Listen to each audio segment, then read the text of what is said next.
Welcome back to our study. We're doing a series, Torah and the New Testament. And in this session, we are sharing with you a study on circumcision. Is it required?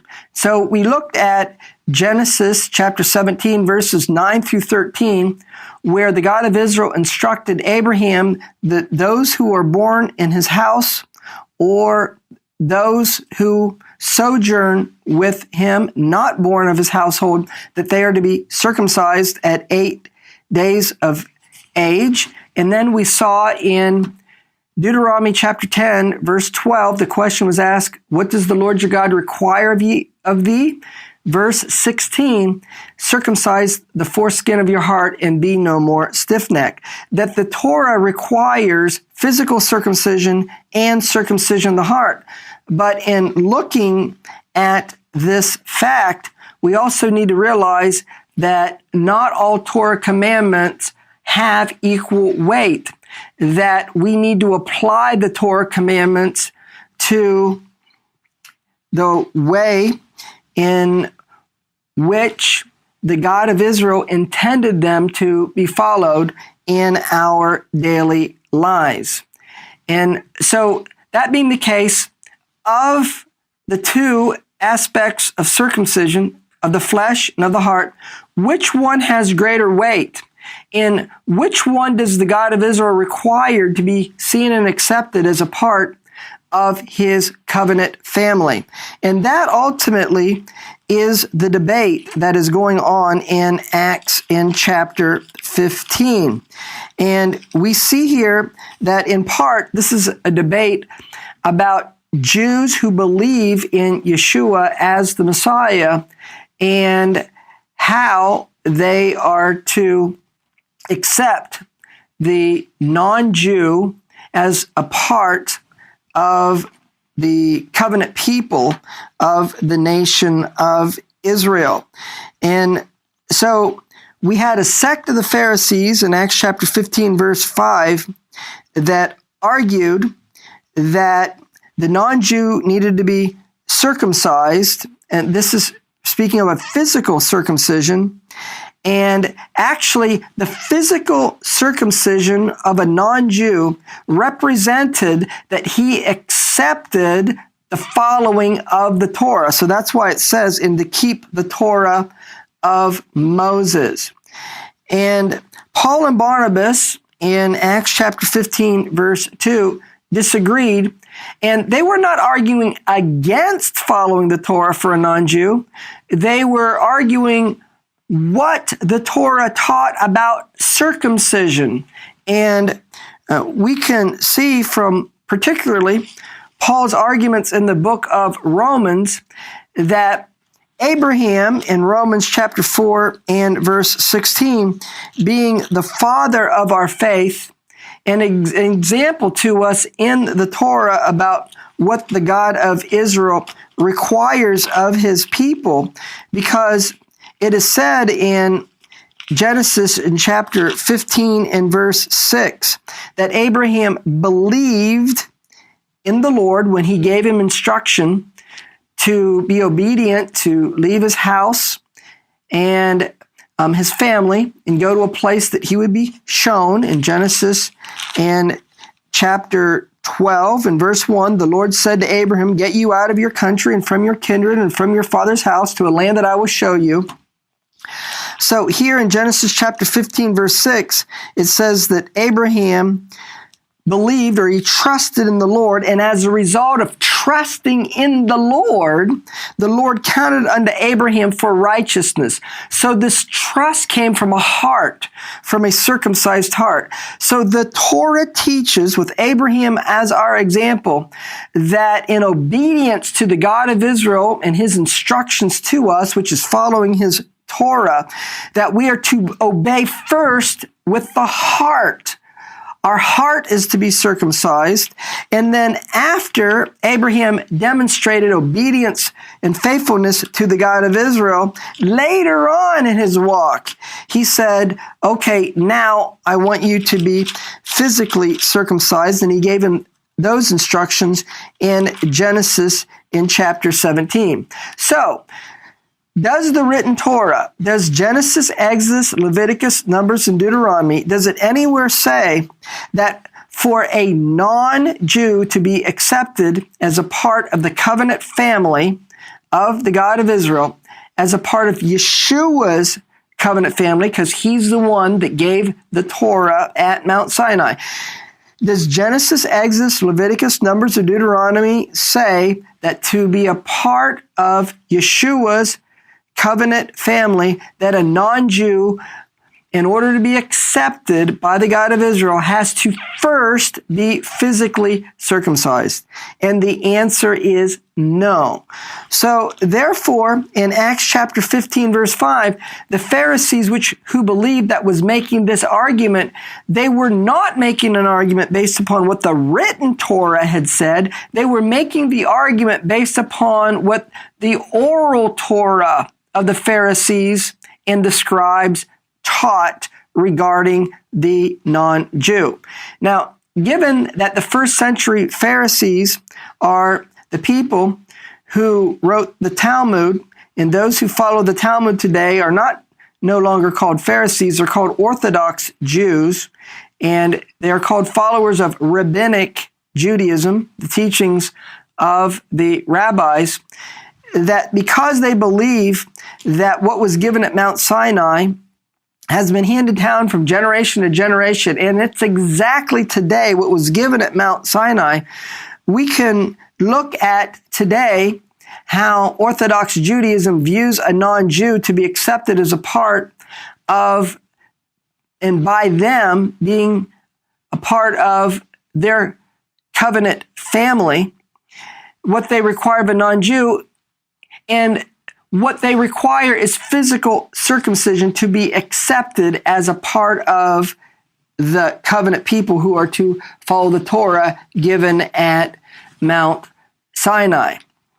And so, in order to show that this is what, in Acts chapter 15, verse 5, what those of the sect of the Pharisees which believed were arguing, I'd like to share with you this process from a website, beingjewish.com, in the conversion process, and there it explains the following steps. Number one, when a Gentile wants to become Jewish, the rabbis are required to try to dissuade him from being a part of the covenant people who would be following the Torah. Secondly, the question is, can a convert to Judaism still believe in Yeshua as the Messiah? The answer is no. And it says there that this is something not negotiable in rabbinic Judaism.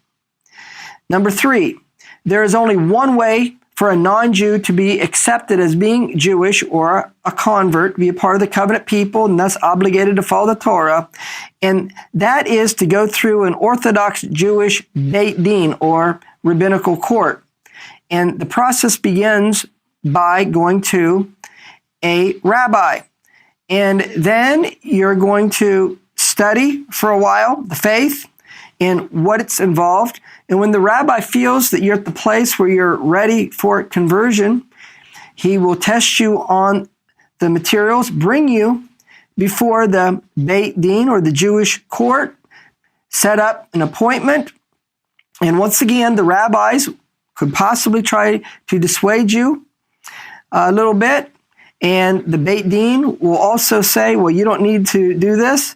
But when they're satisfied that the non-Jew is ready for the process and that they are sincere, they will follow through on the process. And the last step is that men will need to get physically circumcised, and men who are already circumcised undergo a ceremony known as hatafat dam brit. This means that a small drop of blood is taken during the brit, or the covenant ceremony. And then, as the way that you are to express this conversion next is that you are to, and you are expected to, honor the rabbis, their teachings and their rulings, and to follow and do what they say, and thus join and be a part of the Jewish community and a synagogue and be a part of a local congregation. So this is the process that the sect of the Pharisees, which believed in Acts chapter 15, verse 5, were arguing that the non-Jews needed to do to be accepted by the God of Israel. So then we see in Acts chapter 15, verse 2, that Paul and Barnabas vehemently disagreed.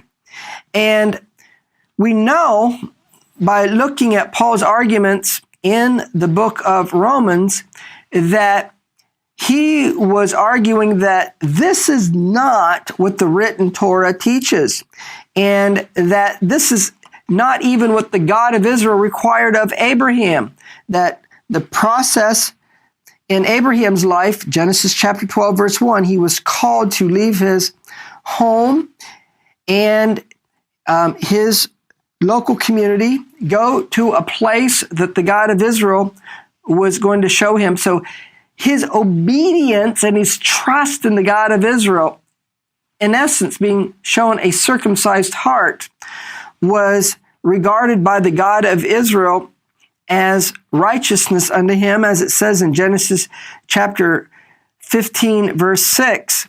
And then, after demonstrating circumcision of the heart, later the God of Israel said to Abraham that he and those of his household and those who wanted to join with his household in Genesis chapter 17, verses 9 through 13, were to be circumcised in the flesh. So the reason why Paul and Barnabas disagreed with the sect of the Pharisees which believed is because Paul and Barnabas was arguing that that is not what the Torah teaches for the non-Jew, that what the sect of the Pharisees in Acts 15:5 who believed they were not giving proper Torah instruction. According to Matthew chapter 5, verse 17, they were destroying the Torah. But Paul and Barnabas, they argued that their view was the fulfillment of the Torah.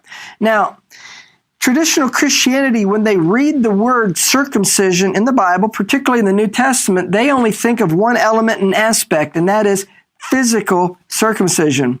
But we are going to go through and show you the various applications and understandings of circumcision in the Bible. We've already covered two of them, and that is there is a circumcision of the heart, circumcision of the flesh. The next thing we're going to cover is the word circumcision can mean and refer to being in covenant relationship. And so that being the case, this is why in Acts chapter 15 it says that they needed to be circumcised and keep the Torah of Moses. It was a reference to entering into covenant relationship. So the association of circumcision to being a part of covenant is in Genesis in chapter 34.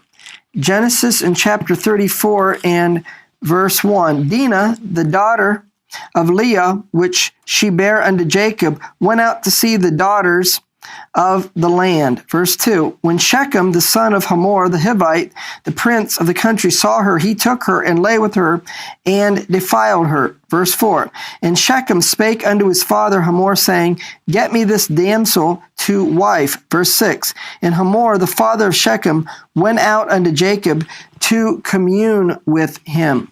Continuing on, in verses 7 through 10, and the sons of Jacob came out of the field when they heard it, and the men were grieved, and they were very wroth, because he had wrought folly in Israel and lying with Jacob's daughter, which thing ought not to be done. And Hamor communed with them, saying, the soul of my son Shechem longs for your daughter. I pray you give her him to wife, and make marriages with us, and give your daughters unto us, and take our daughters unto you, and you will dwell with us, and the land shall be before you, dwell and trade therein, and get you possessions therein. Verse 11. Shechem said unto her father and unto her brethren, let me find grace in your eyes, and what you shall say unto me I will give. Ask me never so much dowry and gift, I will give according as you shall say unto me, but give me the damsel to wife. Verse 14. And they said unto them, we cannot do this thing to give our sister to one that is uncircumcised, for that would be a reproach unto us. So, has two elements. To give unto one that's uncircumcised. It could refer to that they are physically uncircumcised, but it also means give one to one that's outside of covenant relationship with us. You're outside a covenant relationship. You're uncircumcised. Verse 15. But in this we will consent unto you, if you will be as we are, that every male of you be circumcised. And so, therefore, in establishing and doing the circumcision, that the outside family is joining with the family of Jacob. They are entering into a covenant relationship. And so, a characteristic of a circumcised heart, which the God of Israel requires, is that you love the God of Israel and you follow his Torah. Deuteronomy in chapter 30 and verse 6, it is written, and the Lord your God will circumcise your heart and the heart of your seed. And what happens when our heart is circumcised? To love the Lord your God with all your heart, with all your soul, that you might live. Now, Joshua in chapter 22 and verse 5, it is written, but take diligent heed to do the commandment and the Torah which Moses, the servant of God, charged you, to love the Lord your God, to walk in all of his ways, to keep his commandments, to cleave unto him, to serve him with all your heart and with all your soul. And so, what is associated with having a circumcised heart and to love the Lord your God with all your heart, mind, soul, and strength? It's to follow his Torah. Now, in Genesis, in chapter 17, verse 14, we can see that the term uncircumcision can refer to one that breaks the covenant.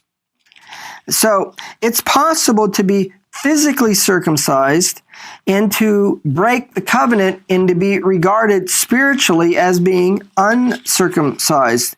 Genesis chapter 17, verse 14. And the uncircumcised man, whose flesh of his foreskin is not circumcised, that soul shall be cut off from the people. He has broken my covenant. And as the part of the penalty of breaking the covenant, you are cut off from the God of Israel and the covenant relationship that he has with his people. So the word uncircumcision also can refer to something that is forbidden. Leviticus in chapter 19 and verse 23. And when you shall come into the land, and you have planted all manner of trees for food, then you shall count the fruit as uncircumcised. Count the fruit as uncircumcised. 3 years shall it be as uncircumcised. It shall not be eaten. So to count it as uncircumcised means that it was forbidden. So because the Jewish people was seen as being in covenant relationship with the God of Israel, they're called the circumcised. And because the nations are seen as not being in covenant relationship with the God of Israel, they're seen as being uncircumcised. So Jeremiah in chapter 9, in verses 25 and 26, it is written, Behold, the days come, says the Lord, that I will punish all them which are circumcised with the uncircumcised. Egypt and Judah and Edom, the children of Ammon and Moab, that dwell in the wilderness, for all these nations are uncircumcised, and all the house of Israel are uncircumcised in their heart. And so when it speaks of Edom and Egypt and Ammon, it says all these nations are uncircumcised, meaning they're not in covenant relationship with the God of Israel. Now, when David approached Goliath in 1 Samuel chapter 17, verse 23 and verse 26, David called Goliath an uncircumcised Philistine. What he was saying about Goliath is that he is not in covenant relationship with the God of Israel. So one of the accusations that the God of Israel made regarding his people in Jeremiah in chapter 9 and verse 26, he says that all the house of Israel are uncircumcised in their heart. Now, an uncircumcised heart doesn't follow the Torah of the God of Israel. Jeremiah chapter 6 and verse 10, To whom shall I speak and give warning that they may hear? Behold, their ear is uncircumcised, and they cannot hearken. Behold, the word of the Lord is unto them a reproach. They have no delight into it. So when you don't follow the Torah of the God of Israel, it is regarded that you are uncircumcised. You don't give your ear. And so the greatest commandment is, Hear, O Israel, the Lord our God, the Lord is one. And you will love the Lord your God with all your heart, mind, soul, and strength. An uncircumcised heart is a stony heart. Zechariah in chapter 7 and verses 11 and 12, it says, But they refused to hearken, and they pulled away the shoulder, and they stopped their ears that they should not hear. They made their hearts as adamant stone, lest they should hear the Torah and the words which the Lord of hosts has sent in his spirit by the former prophets. Therefore came a great wrath from the Lord of hosts. So, an uncircumcised heart is a stony heart, doesn't follow the Torah. So the God of Israel gives us his Holy Spirit so that we would have a circumcised heart. In Ezekiel chapter 36, verse 36, he says, A new heart will I give you. And in giving us this new heart, it says in verse 27, I will put my spirit within you. A new heart, I'll put my spirit within you and cause you to walk in my statutes, to keep my judgments, and do them. So the new covenant, the renewed covenant, Jeremiah chapter 31, verse 33, Hebrews chapter 8, verse 10, is the new covenant written.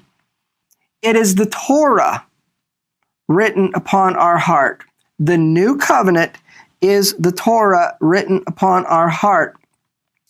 And in the Torah being written upon our heart, we are said to come to Mount Zion. The children of Israel came out of Egypt to go to the promised land. In the promised land, they were to go to Jerusalem. Jerusalem is called Mount Zion. And so the way you get to Jerusalem or Mount Zion is through the redemptive work of Yeshua the Messiah, the new covenant, the Torah written upon our heart, and following his Torah by his Spirit. And so we can see by looking at our study of circumcision that there are different terms that are associated with circumcision. It does not just mean physical circumcision. The Bible talks about circumcision of the heart, Circumcision is associated with being in covenant relationship with the God of Israel. It's associated with following his Torah. Uncircumcision means you're not in covenant relationship. Uncircumcision can mean something that is forbidden.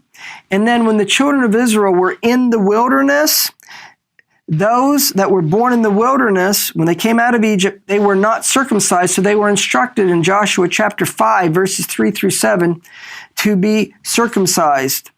And that being the case, in Ezekiel chapter 44, we see that in the Messianic era, that in order to come to Jerusalem to worship the Lord, that everyone must be circumcised in heart, and they also must be circumcised in the flesh. Ezekiel chapter 44 and verse 9.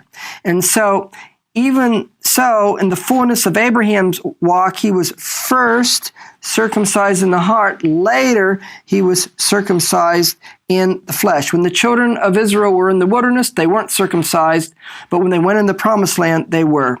Until next time, shalom, in Yeshua the Messiah. Amen.